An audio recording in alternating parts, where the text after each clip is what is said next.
You've been staring at the same 3 sentences for 9 minutes. Delete, retype, delete again. The message is simple, just confirming plans, but your thumb doesn't move. Somewhere in your brain, a quiet voice is calculating.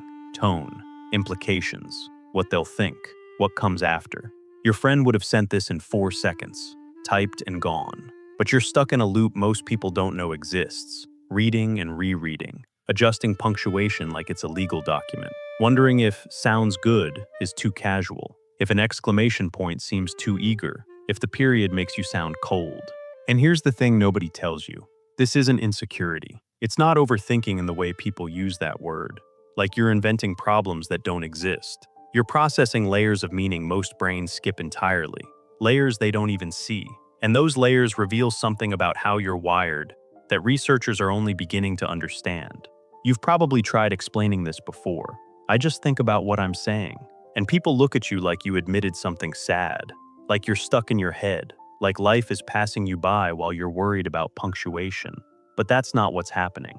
While they're firing off texts without a second thought, you're aware of something they're not. That words carry weight, that tone shifts meaning, that every message either builds connection or quietly erodes it. Communication isn't just information transfer, it's relationship building. And you can feel the architecture going up or crumbling down with every word choice. You're not imagining this, you're seeing what's actually there. And it comes from 5 specific traits that show up in people whose brains process communication differently. Not worse, not broken, not overly sensitive, just deeper, more aware, tuned to frequencies most people's nervous systems never register. So let me show you what I mean. Trait 1. Words don't disappear. Once you send a message, it exists forever. Not just technically, emotionally permanent. Words create impressions that outlast the moment. How you phrase something now could become how they remember you later. The story they tell about who you are. This is why you hesitate. Communication leaves marks. Careless words can't be unsaid. Once text exists, you lose control. They can read it however they want, share it with whoever they choose. People with this trait carry respect for language most don't develop.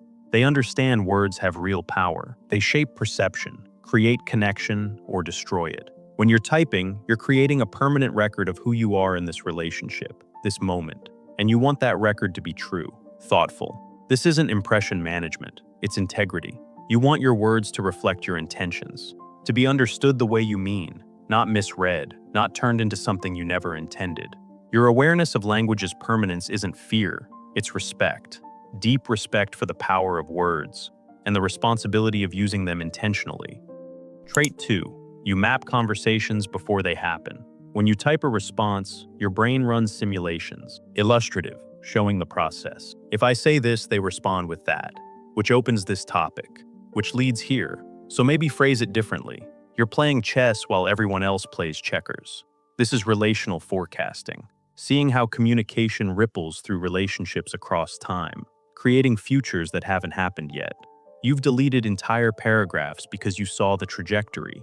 Not manipulation, just seeing 3 moves ahead. Most people respond to now, this moment. They don't consider how this message shapes the next 10, how tone changes emotional temperature for days. But you understand something they don't. Conversations compound. One message sets foundation for everything that follows.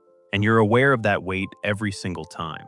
Sometimes you get so focused on managing the future that the present dies. You take so long the moment shifts, and your words land in different contexts than intended. But your hesitation isn't fear, it's strategy. You're seeing consequences most people don't notice until they're living them. Here's where it gets interesting. Because while they're typing thoughts directly into text, brain to fingers to send, you're doing something else entirely. Something that takes more time, more energy, more conscious effort than they'll understand. Trait 3. You translate feelings manually. Most brains feel something, type it, send. Yours has a step in between, a translation layer, and it takes effort. You feel something specific and complex. Then comes the work. How do I put this into language? What words actually capture what I mean? You're aware feelings are vast and language is limited. I miss you might be too heavy. Thinking of you, too light. Hope you're well, too distant. None match what you're actually feeling. So you search, testing phrases against your internal experience, trying to close the gap.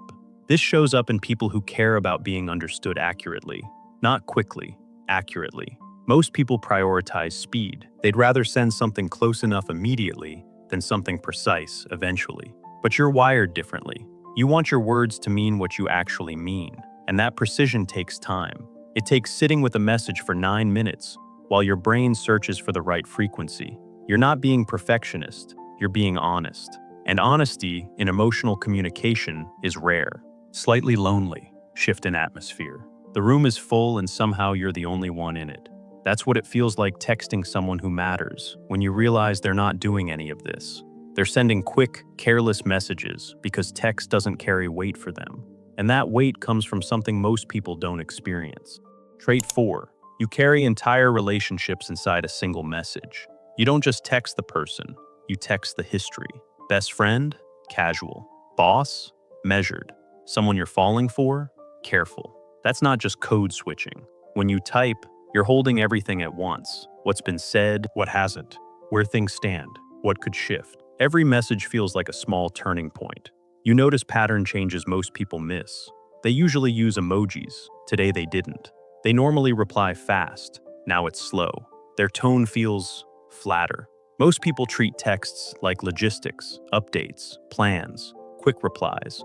You feel the undercurrent because you understand something simple but powerful. Relationships are built through tiny, repeated moments, and a text is one of them. That's why careless energy stings, not because you're sensitive, but because you know how small shifts add up. You're not overinvested, you're relationally aware.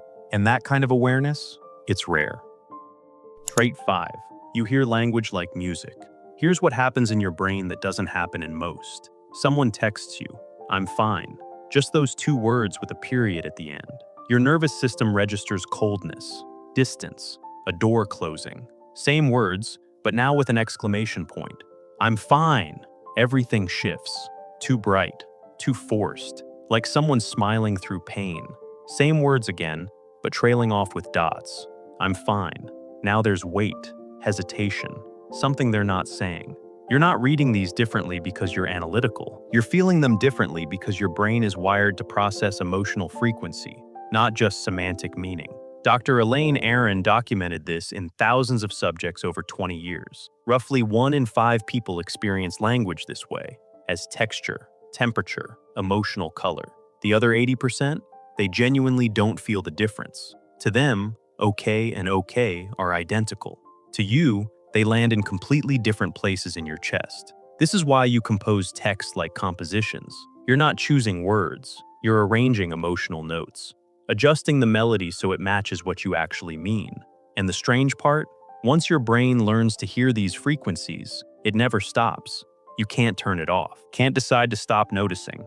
Every message you read comes with a soundtrack only you can hear. Your friends hit send in seconds because they're transmitting information. You take minutes because you're conducting an orchestra. Not overthinking, just operating at a different bandwidth than everyone around you. And here's what makes this exhausting. You're not just conducting this message, you're already hearing how the next one lands, and the one after that. Your brain is running the entire symphony before the first note even plays. So if you overthink text messages, you're not broken. You hear language as emotional frequency. You forecast relational futures. You translate feelings manually. You carry entire relationships in messages, and you understand words are permanent. These aren't flaws, these are traits. Your friends send texts in seconds because they're skimming surface.